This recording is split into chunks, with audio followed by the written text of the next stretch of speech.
ଆଜି ଆମେ ପ୍ରସ୍ତୁତ କରିବା ଆଳୁ ଏବଂ ବାଦାମର ଏକ ନୂଆ ରେସିପି। ଏହା ଦହି ପଖାଳ ସହିତ ଖାଇବା ପାଇଁ ବହୁତ ଭଲ ଲାଗିଥାଏ।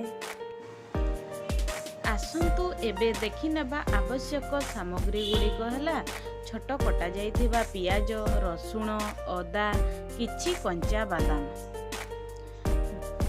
ଅଳ୍ପ ଜିରା, 2ଟି କଞ୍ଚା ଲଙ୍କା,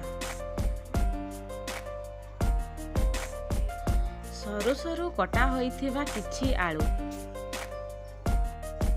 କଡ଼େଇ ଆମର ଗରମ ହେଇଯାଇଛି। ମୁଁ ଏଠି ତେଲ ପକାଉଛି।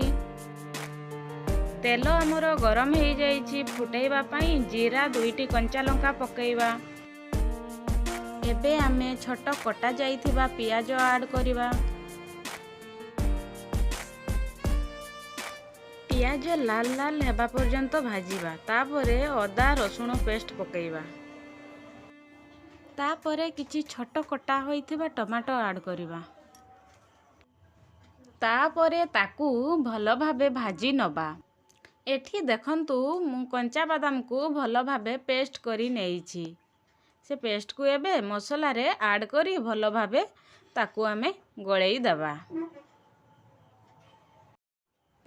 1 ରୁ 2 ମିନିଟ୍ ତାକୁ ଭାଜିଲା ପରେ ଆମେ ସେଥିରେ 1 ଚାମଚ ହଳଦୀ ପାଉଡ଼ର, 1 ଚାମଚ ଲଙ୍କା ପାଉଡ଼ର, 1 ଚାମଚ ଧନିଆ ପାଉଡ଼ର, 1 ଚାମଚ ଜିରା ପାଉଡ଼ର ଆଡ୍ କରି ସେଥିରେ ଅଳ୍ପ ପାଣି ଦେଇ ତାକୁ ଭଲ ଭାବେ ଗୋଳେଇ ଦେବା। ମସଲା ଫୁଟି ଆସିଲା ପରେ ସେଥିରେ ଆମେ କଟା ହେଇଥିବା ଆଳୁକୁ ଆଡ୍ କରି ଭଲ ଭାବେ ଗୋଳେଇ ନେବା। ସ୍ୱାଦ ଅନୁସାରେ ଲୁଣ ପକାଇବା।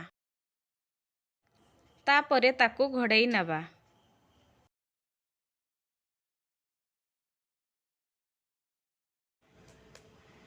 ଏଇଠି ଦେଖନ୍ତୁ ଆମର ରେସିପିଟି ଏବେ ହେଇଯାଇଛି।